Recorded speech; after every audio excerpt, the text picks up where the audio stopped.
Namaste and welcome to Light Laughter and Lattes. My name is Geri Habstritt. I'm a Avesa quantum healer, medical intuitive, self-ascension intuitive counselor, and your host for Light Laughter and Lattes on Oneness Talk Radio. So welcome everyone. If you are with me live today, via YouTube or Oneness Talk Radio Facebook, come on in, jump in the chat, say hi. I love to see who is all here and to join in the show. So jump on in and say hi. So today we are getting really close. We're about a week or so, a little more than that away from a crystalline full moon. So things are kind of amping up after they've already been amped up. So I think you're all probably feeling a little bit of that. And we have the equinox coming up too. So there's a lot going on this March. Besides spring in the air. So it is an exciting time to be alive for sure. And so my topic today is about being stuck in a box. This is something that has just happened to me, and I have been so good at keeping myself out of a box for so many years. I mean, just in the nature of what I do as being a medical intuitive and energy healing is an out of the box type of profession as well. So this hi Angel. So this is an experience that I just went through, and I thought it would be of some value for all of you. I found myself in a routine like so many of us often do, where you get up and you're kind of doing the same old thing. Maybe you have a job and you're going to the same old hours, and you're coming home. Maybe you're exercising or you have your patterns, right? We all do this. It's the nature of our society. And it's also the nature of our ego. Our ego loves patterns. Our ego loves to know what's coming up next. Our ego loves boxes. And so I found myself in this pattern, and I was starting to lose my joy. I was starting to lose my excitement. I thrive on newness. Maybe not everyone does. A lot of people are very, very comfortable in a box. And so this was starting to getting me down a little bit. It felt confining to me. And so I have a little story. The universe does a great job of speaking to me through, through things people say, through Facebook posts that show up, by what shows up around me. If I'm aware and I'm present, I can always find signs or signals of what my energy field is attracting and what I need to do to shift it. So I was substitute teaching on this day. I was teaching a speech communication class, and the students were learning how to stand up in front of the class and give a 1-minute speech. And there was a bucket full of 1 or 2, 3 words, and they needed to pull a piece of paper from this bucket and give a 1-minute speech on what they pulled. And so I had 7 periods of this. And the first period, someone pulled out of the bucket, stuck in a box. And so the student had to talk for 1 minute about being stuck in the box. And there was several other things they had to talk about as well. And the next period, I put them back in, shook them up. The next period came in, and one of the students came in and picked out a bucket, and they picked stuck in a box as well. Now, this bucket was full of hundreds of different topics. And this student did their 1-minute thing on stuck in a box. And this went on for the first 4 periods. I tried to bury this stuck in the box. And no matter where I put it, the kids would continue to pull it out. And I thought, gee, darn, I'm doing some different things. I'm taking some different dance classes. I'm seeing some different, dance teachers. So I'm not really in a box. And the next period following that, of course, another student again pulled out the stuck in a box.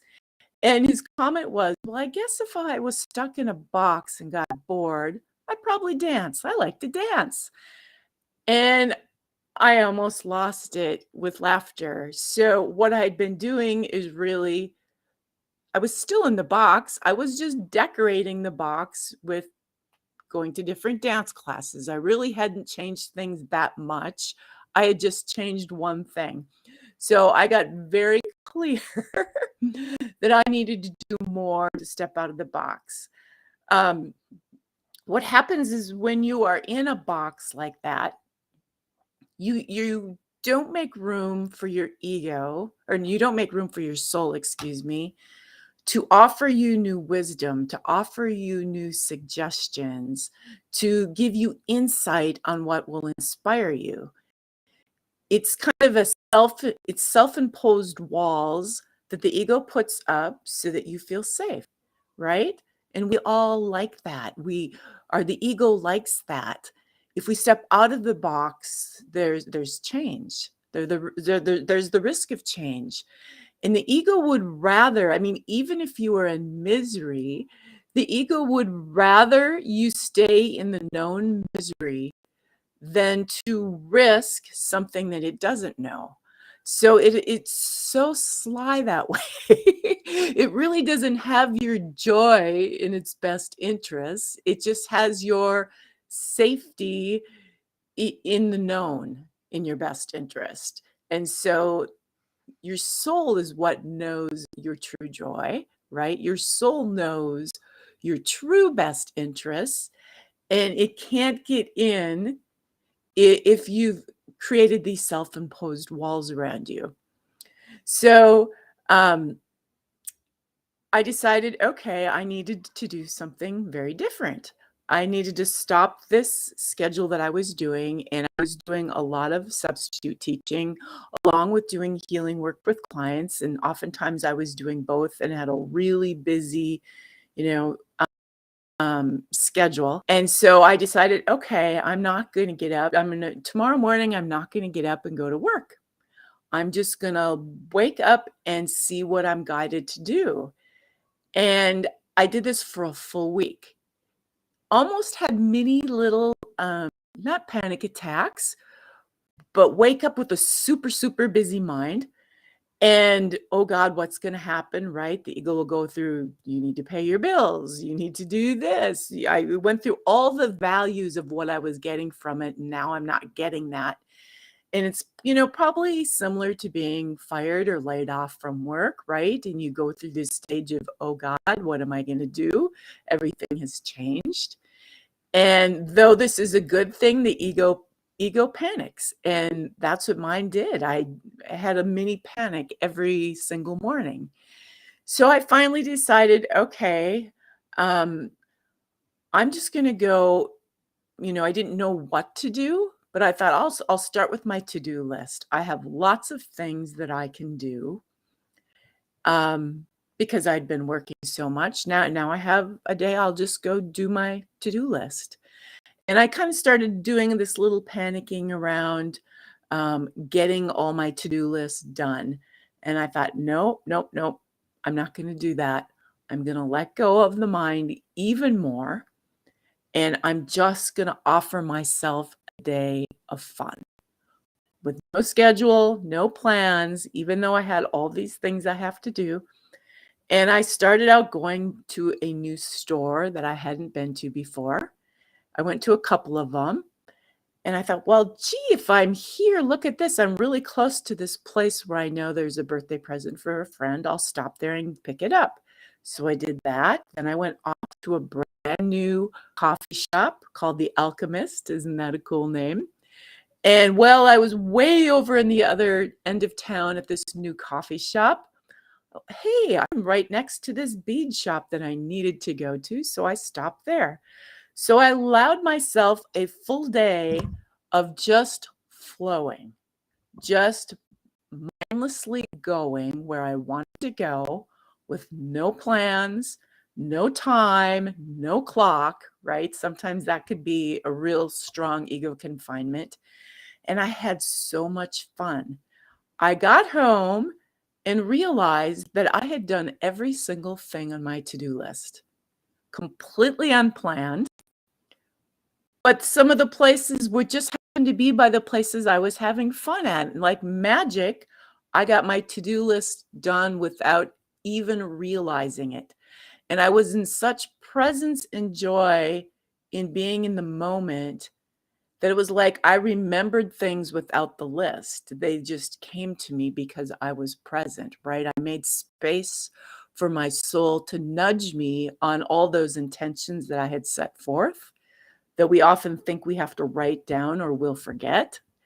And so there was so much value in that day, so much value in being able to trust the guidance, trust the flow, trust to be able to just be in the moment and flow and know that you will be taken care of. Let me see. I'm going to take a little peek at my notes.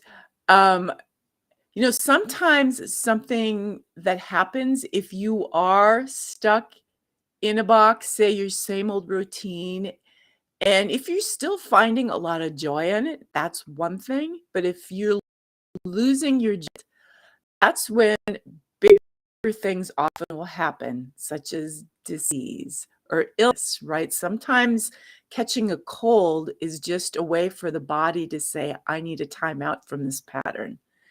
Or an accident is a brilliant way of the soul getting through saying, okay, stop, turn around, we need a change in pattern.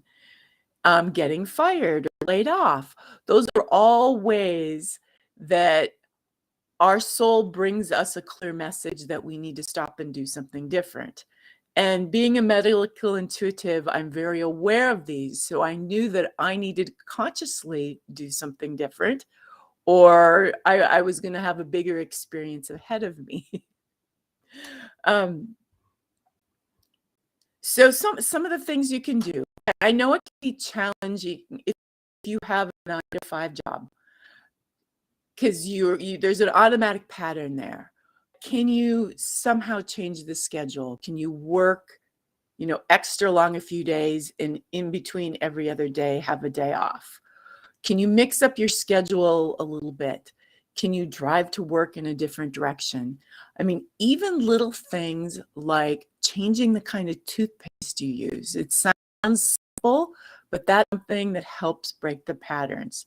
Can you shift, if you're doing an exercise, can you do a different exercise? Start making different foods, add something different into your routine. Mix yourself up any way you can in little ways, and those will help disrupt patterns. Even going on a fast will help disrupt the patterns.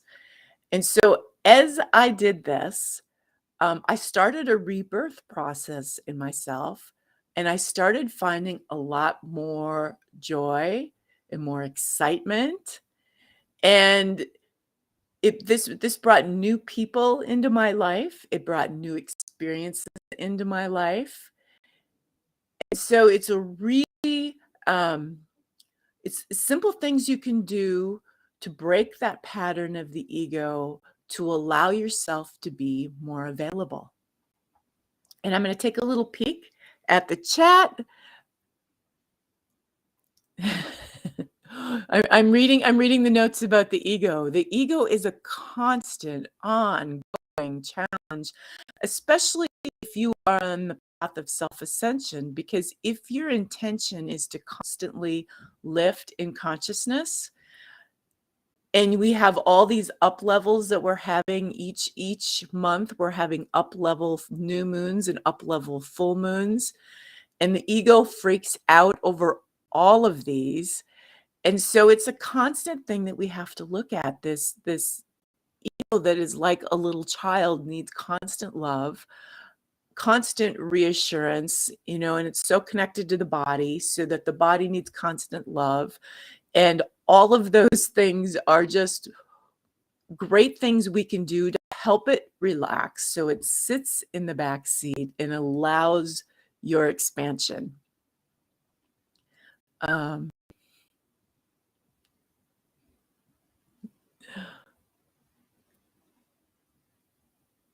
yeah, yeah, I'm reading all the things that everyone here would love to do. And we are really right now in the time too of, um, you know, are you rather be glad that you did it or wish you would have done it, right? And I know a lot of people are feeling this way. I've been nudged. One whole day I went, my Facebook posts were people that were on vacation, all of them. And I thought, okay, what am I being shown here? And I was shown very clearly that I needed to go on an adventure, right? Think about vacations, especially if you're going somewhere new. Your ego has no context because you've never been there. So, I mean, you can try plan out the vacation in details. I'm going to go here and there. And so that's a bit of ego control. When I go on vacation, I tend to just show up and go with the flow and, you know, kind of allow the magic in, meet the people and say, what should I do next? I don't usually plan a lot, but it's exciting because it's all new stuff. It's new kinds of buildings. If you go to a foreign country, might be a new language, new kinds of food. And it's that constant excitement, that constant newness. And that constant newness brings about a rebirth. And rebirthing is the process that will keep you uplifting and will keep you in the ascension process. So I'm seeing people talking, about change and wanting to do those things. And you can do it. It's just this matter of really, really trusting the soul. And you'll know if someone mentions, like, for example, someone put a post up one day about this camp in Germany in the woods with, kids and art and music. And I almost cried when I saw it. Wouldn't that be awesome to do that? Okay, so that is a sign when you get that feeling that your soul is calling you to go do something. And if you trust it, it will work out. All the excuses that you give to not do something will fall into place. So that's what's happening with me. It's like, okay, well, I've got a dog. Can I really go somewhere with a month? Well, magically, someone showed up to watch my dog, and so all these little pieces will just kind of come together for you. But it's that trusting in the soul's guidance that is the key to making the magic happen, and allowing yourself, the goodness to go on that vacation or to do that new adventure, to step out of. Let me see.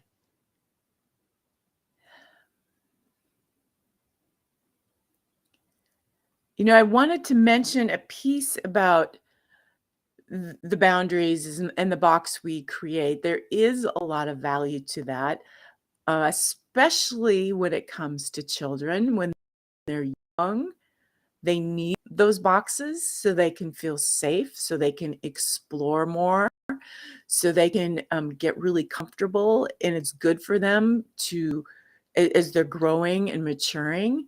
And as they get a little bit older, even, I've noticed that some of the kids that are more challenged really need the routine. They thrive better with that.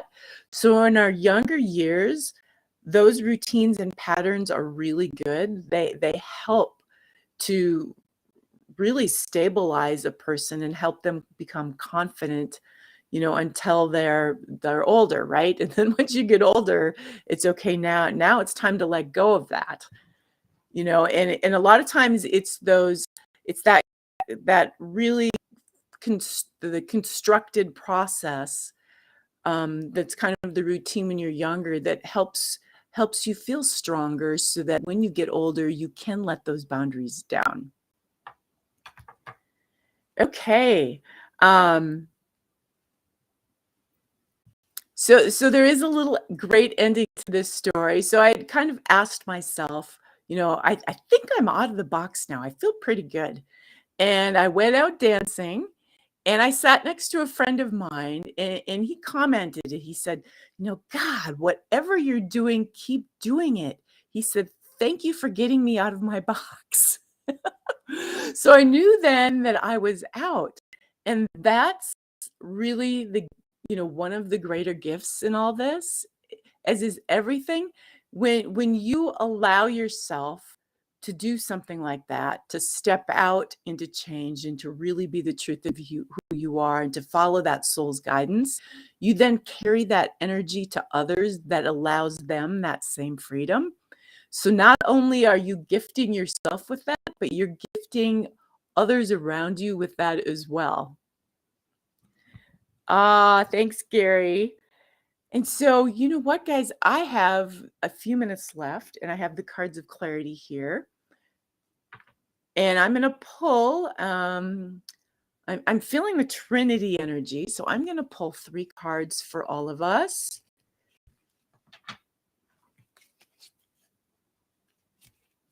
I hope you are all doing well. I know it can be crazy right now, so much energy, especially in the month of March. And I want to remind everyone who might be listening to this show, there is the equinox ceremony. It's coming up. It's at Tosa Blue Mountain, Ecuador, on March 18th through the 20th. And tribes from all over the world are going to be showing up for this. And it's really the celebration of all voices coming together as one. It's a celebration of oneness. And it is extremely important right now. As you all know, if you're watching this, we are all co-creators in this beautiful world. And there is a lot of energy right now focused on fear and focused on destruction, whether people are talking about it, whether it's an unconscious energy inside.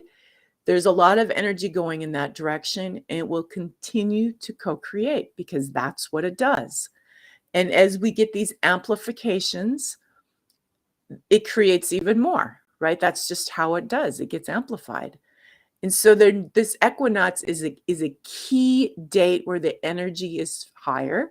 Tosa Blue Mountain has an extremely high, magical, powerful energy and frequency.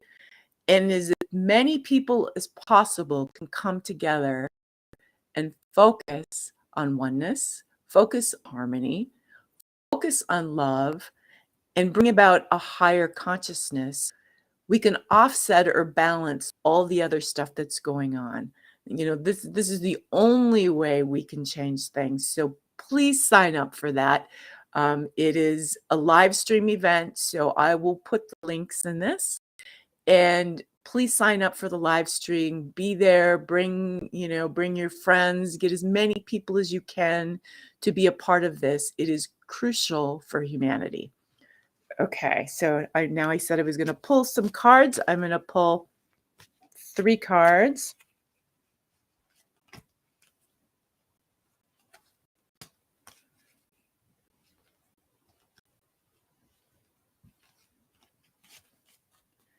Okay, so we have a Trinity.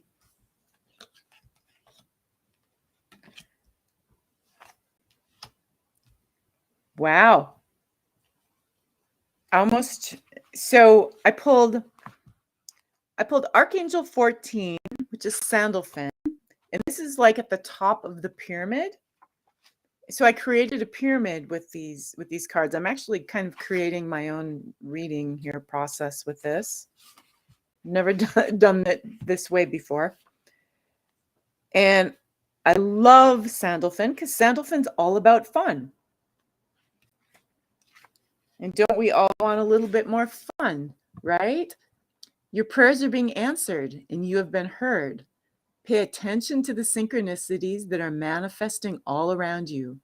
Let go of how you believe an answered prayer would be experienced. Let this moment come forward with clear eyes and an open heart. Every action you are taking and every gift being offered to you also bears with it the twin energy of affecting the universal flow. In this moment of divine grace, offer your sincerest gratitude to the universe. Then, with every action, model that gratitude by remembering that it is your presence that will free others to do the same. I believe I just didn't I before I pulled that card? Okay. And in order for this to happen, right, we need clarity. So I pulled the clarity card, Self-Ascension 6.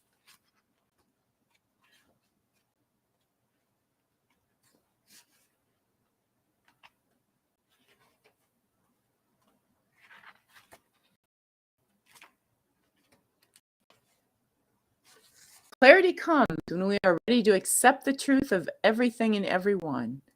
You already know the answer to your question, yet your self-doubt has clouded the clarity that is yours. The area on the forehead between the eyebrows, known as the third eye, is asking you to connect with clarity beyond this world. Yet you must let it know you are ready by accepting your clarity of this world. Begin by calling forth transparency in your life. Do this by committing to being radically honest with yourself. What is your part in this or any other situation? This step takes courage. However, the rewards are beyond imagination and well worth it. Okay, and so the last card, and these two cards, elephants at the top of the pyramid, and the two that are anchoring it, one side is clarity, and the other side is Archangel Shamuel, and that's about releasing fear. And of course, that would be an anchor, right? Okay, Archangel 12, take a deep breath. The protection you have been asking for has arrived. It is now time to fully embrace a job well done. Allow yourself to receive protection from fear. For it has only been the energy of fear that led you to believe you needed outside protection at all. What a glorious gift to be free from fear. The time of peaceful living and calm presence is asking you to embrace it. You are ready for this journey, and it is a signal that the next step has already been taken. Pay attention, be peace, be calm. Okay. So thank you all for being here today. It was my honor and my pleasure as always. I hope you all have a fabulous week. Namaste.